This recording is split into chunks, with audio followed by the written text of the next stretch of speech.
After the crash late last night between a beat truck and a cargo truck in the Northern Valley.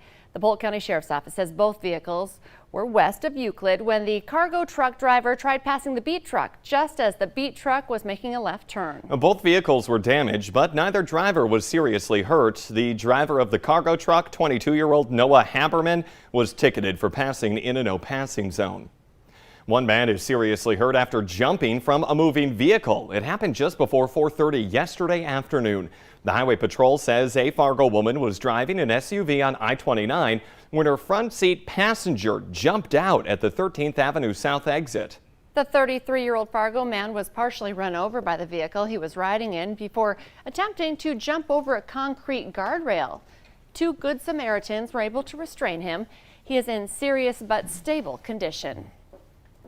It's another day of major flight delays for Southwest Airlines. Hundreds of flights were canceled yesterday after thousands more were canceled over the weekend. So far, Southwest is the only airline experiencing these significant challenges. The airline says the cancellations are due to air traffic control issues, disruptive weather, and staffing shortages. The Southwest Pilots Union is pushing back on speculation that the issues are related to the company's pending vaccine mandate. 6 minutes before 7, and it is a cold start to our morning. Let's check in with Lisa Green. Good morning. Yes, temperatures into the 30s in a lot of places, so we are starting off on a chilly note, even as we're gearing up for more thunderstorms and rain coming our way.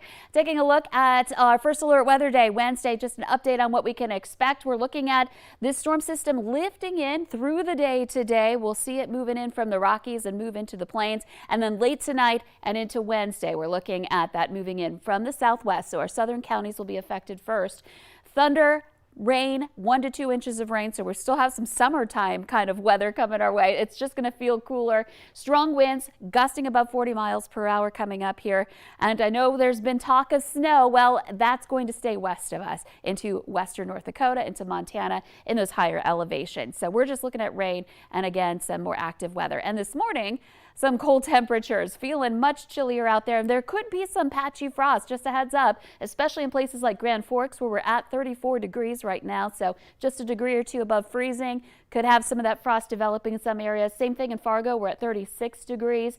Thief River Falls, not so bad at 42. It's 38 in Bemidji, Fergus Falls at 45, and Devil's Lake checking in at 37. So a chilly start this morning, especially when we factor in that wind. It feels like we're below freezing in some spots for your wind chill. So layers needed out at the bus stop this morning, and even heading home it's going to be cool today too.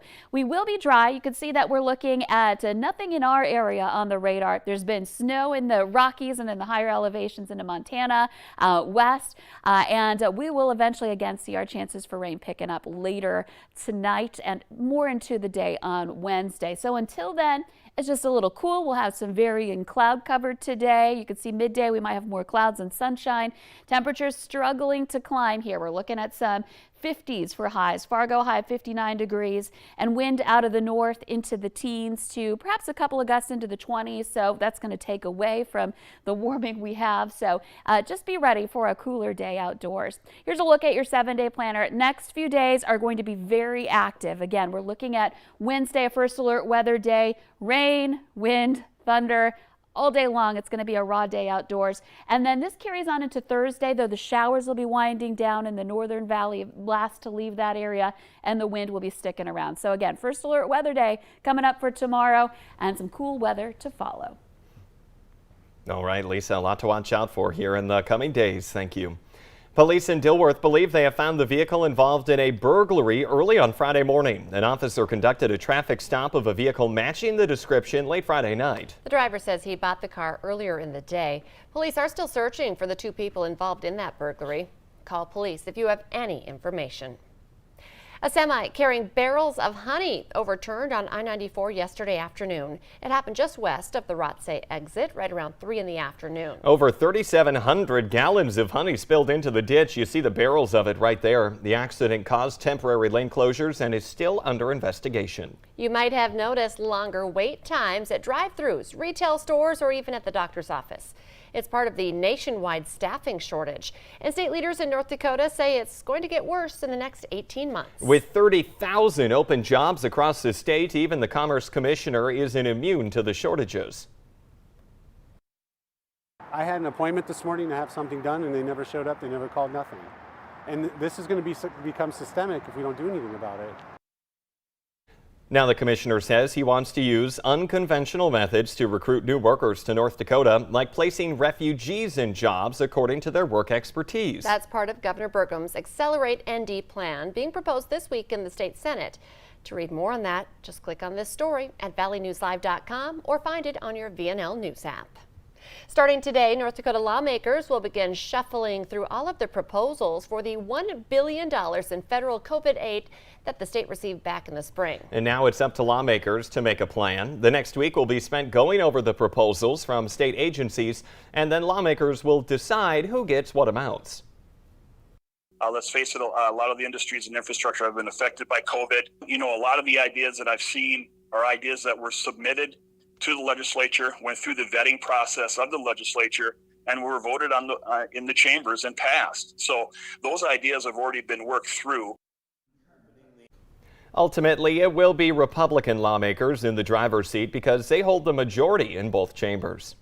125 members of the North Dakota National Guard are in the heart of the crisis at the Mexican border. Soldiers from the Bismarck-based 957th Engineer Company will support the U.S. Customs and Border Protection's efforts to secure the border. North Dakota National Guard soldiers were requested by the U.S. Army, and the deployment is expected to last a year. Heads up, the southbound lane of University Drive in the 4300 block of South Fargo is shutting down today for pavement repair. It's expected to reopen by Friday, October 22nd. Also today, 40th Street North in Fargo will be closed to traffic between 12th and 15th Avenues for underground work. The project is scheduled for about 2 weeks. Let's get our answer now to our question of the morning on Facebook. Today's question: 50% of us have a problem with this while eating dinner. The answer are food touching other food on the plate. I'm okay with it, but I do know a lot of people that's serious. I loved all the food touching. Mix it all together. Yeah, good casserole. Remember, you can join us right after this on the Fargo CW.